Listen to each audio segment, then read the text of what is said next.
O juízo de Deus pode ser dividido em 3 etapas, para ficar fácil a nossa compreensão. A primeira delas é o juízo investigativo. Antes da volta de Jesus, ele vai investigar aqueles que serão levados para o céu. E a gente lê, por exemplo, aqui em 1 Pedro, capítulo 4, verso 17, o seguinte texto: Pois chegou a hora de começar o julgamento pela casa de Deus.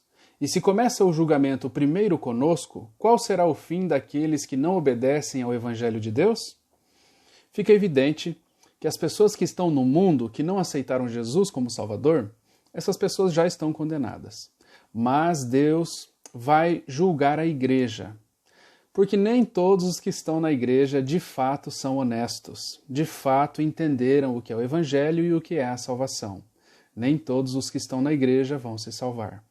E aí Deus então vai avaliar quem é que está na igreja de coração, quem é que está na igreja realmente porque aceitou Jesus como Salvador. E ele vai investigar isso tudo com a ajuda dos anjos. Os anjos, eles fazem relatos e apresentam esses relatos diante de Deus, das nossas obras, da nossa vida, da nossa honestidade.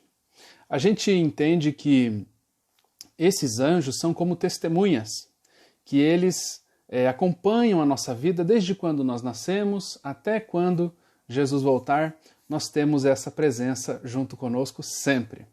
Então, nessa primeira etapa do julgamento de Deus, no juízo de Deus, os anjos veem a justiça de Deus sendo exercida. Quando Jesus voltar, ele vai levar para o céu aqueles que realmente deveriam ser levados e deixar aqueles que realmente não podiam ser salvos. Bom, aqui a gente percebe também, em Eclesiastes capítulo 12, verso 14, o seguinte: Pois Deus trará a julgamento tudo o que foi feito, inclusive tudo o que está escondido, seja bom ou seja mal. As nossas obras, elas é que são julgadas, elas é que são consideradas. Por isso que nós temos que ter um respeito muito grande e temos que ter uma dedicação grande para com a lei de Deus, os 10 mandamentos. Em João capítulo 3, verso 17, capítulo 12, verso 47, nós lemos que não é o Filho quem vai nos condenar. Olha que interessante, não é Jesus quem vai nos condenar, mas a Bíblia também fala que não é o Pai quem vai nos condenar. João capítulo 5, 22. Sabe quem vai nos condenar? A lei vai nos condenar. Então, em João capítulo 5, 45, nós vemos Jesus ensinando que é a lei que vai nos condenar.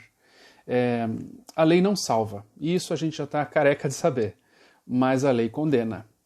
Então eu e você temos que ter, sim, uma dedicação, um respeito, uma consideração e um esforço para guardar a lei de Deus. E não conseguiremos fazer isso se não for com a ajuda do Espírito Santo. Ele é quem opera em nós tanto o querer quanto o efetuar.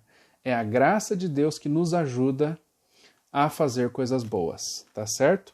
Então, em Tito capítulo 3, versículo 11, também fica bem claro para nosso entendimento que nós mesmos, pela nossa rebeldia, é que iremos nos condenar, porque escolhemos fazer aquilo que é mal sem ter a obra salvadora de Jesus na nossa vida. E aí então a gente vê a volta de Jesus e os justos ressuscitando. A gente chama isso de a primeira ressurreição. Jesus tira do pó da terra os justos, mas também aqueles que estão em vida serão salvos. Se forem justos, serão salvos e juntamente com os mortos ressurretos agora serão levados para o céu.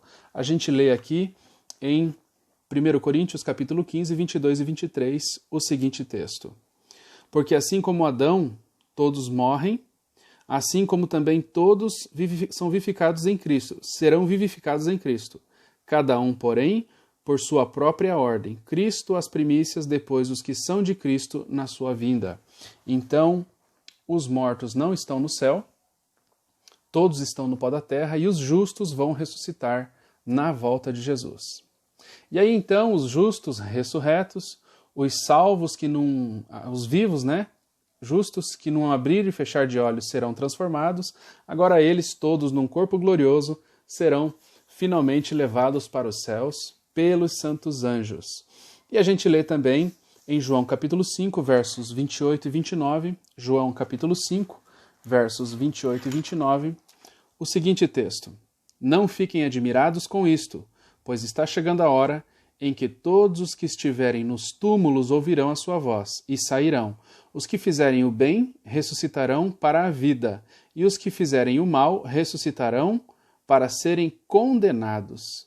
Aqui a gente vê que haverão duas ressurreições. Haverá a ressurreição dos justos e haverá a ressurreição dos ímpios.